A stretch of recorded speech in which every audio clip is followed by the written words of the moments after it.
and welcome back to the Hazy Garden. This week it's freezing cold down the southeast. It's been snowing in some parts of the country, but we've been actually quite lucky down here. It's just been really, really wet. This week we're actually going to be putting up our fence. We've had a delivery of some chicken wire today, as well as we popped up to B&Q and picked up some coir plugs and some slug traps. We actually picked up them for literally less than a fiver. We were only meant to go up there for some grass seed because we're planning to put some grass along some of the pathing. So we're going to get to that at some point. But this week, we're actually going to be mainly focusing on our fence. So we're going to get that done. And if you join us, we'll actually show you. So we've just come back from a mooch uptown. We popped into Pound Stretchers to have a look at the gardening section, see what bargains they had. And come across these little mini propagators with coir plugs in.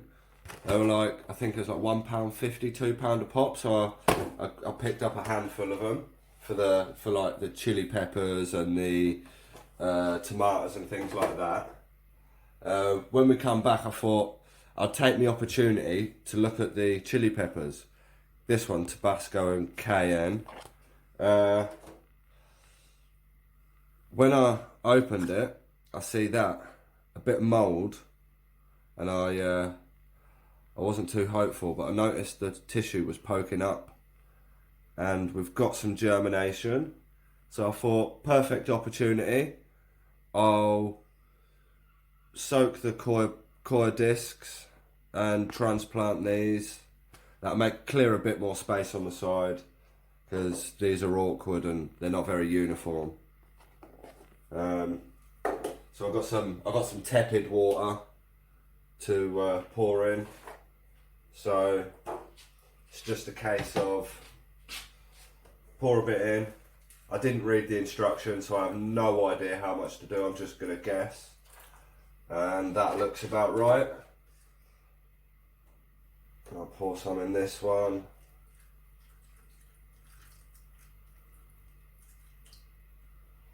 Let's go for a tad more, make them even.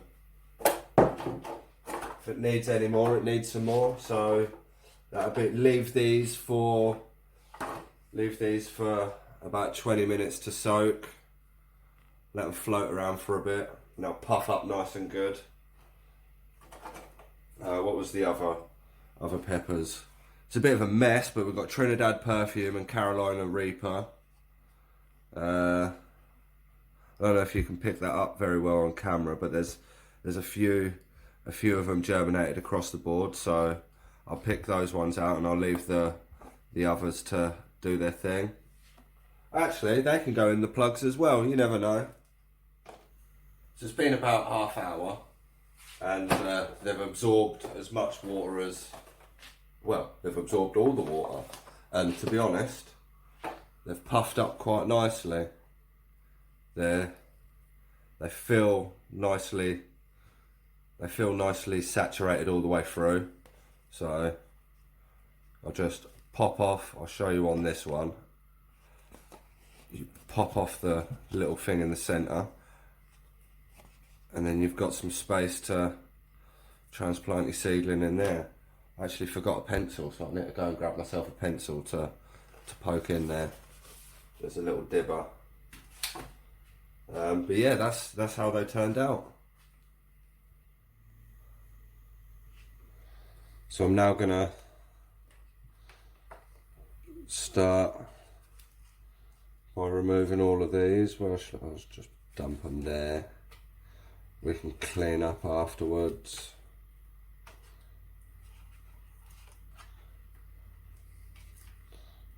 And the key thing with these is to make sure they don't dry out, not to let them dry out at all.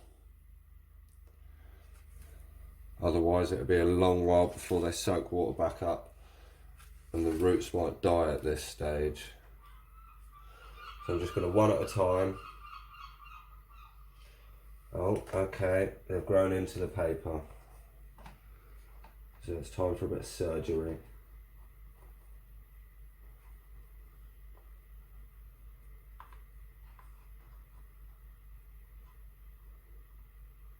You These two need teasing apart.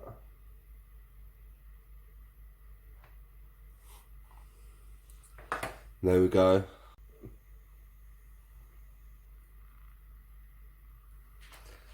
I'll just pop that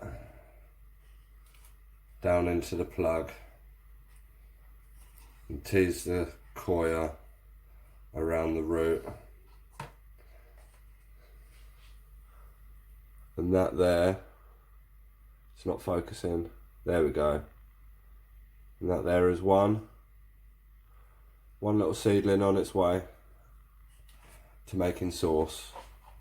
Alright, now I'll just get on with the rest and I'll bring you back when they're all done. And that's the seedlings transplanted. I've done them in rows so I know what's what. I got confused a couple of times along the way, but we got them done. On to the next task. We've got to try and unstaple all this now, haven't we? Yeah.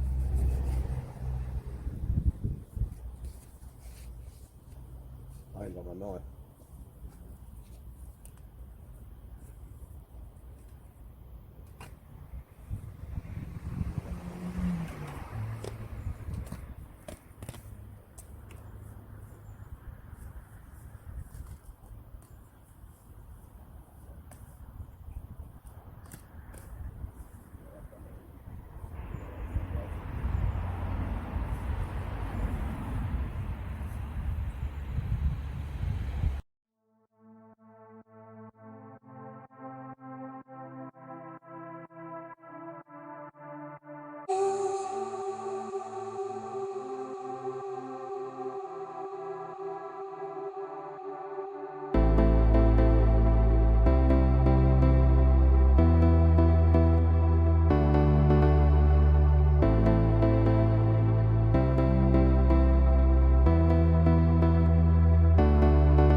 And there we have it, fence done. We just stapled this end and pulled it tight as near as damn it, stapled it to the next one, pulled it tight, stapled it. We accidentally went up when we went to that post, so we've got a bit of a baggy diagonal bit, but that's okay. As a semi-temporary measure, I'm quite happy with it. Let's get you to the other end. That's what we've done. That's about 80 foot, 70 foot. Yeah, we'll come down here. I'll plonk you down so you can see us while we trim off the excess.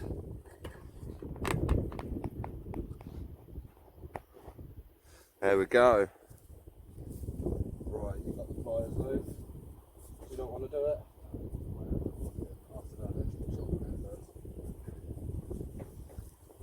Right, I need you to come off this like that. Try to step back a bit so they can see.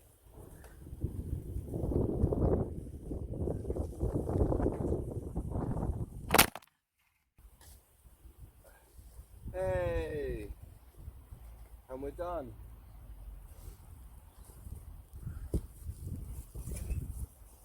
How's that?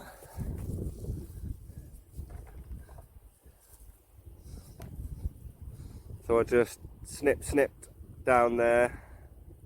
You almost can't even see the fence. I wonder if the dog will see it when she comes running down here next. Just got back from the allotment. While we're back, I'll give you a quick update on the seeds that we've sown so far. We've got a lot of activity with the salads, like the lettuce and the salad mixes. A couple of brassicas are popping up, namely the broccolis. What was it? Rudolph and Rub, and then another lettuce in that one. We've also got a load of peppers that we pricked out the other day that I had chitting in the tissue paper. The ones that we had chitting in tissue paper are actually miles ahead of the ones that we had in the compost. The ones that we've got in the compost trays, they are literally doing pretty much nap full. Other than compost, other than the growing medium, the conditions are exactly the same. That's it for this week's video. Glad to finally have the fence up. It gives the dog a bit more room to run around in. Let us know how your seeds are going. That's if you've planted any. Thank you for all of your kind words and your comments. Means a lot to us. If you like the video, please leave a like and subscribe, and stay tuned for next week.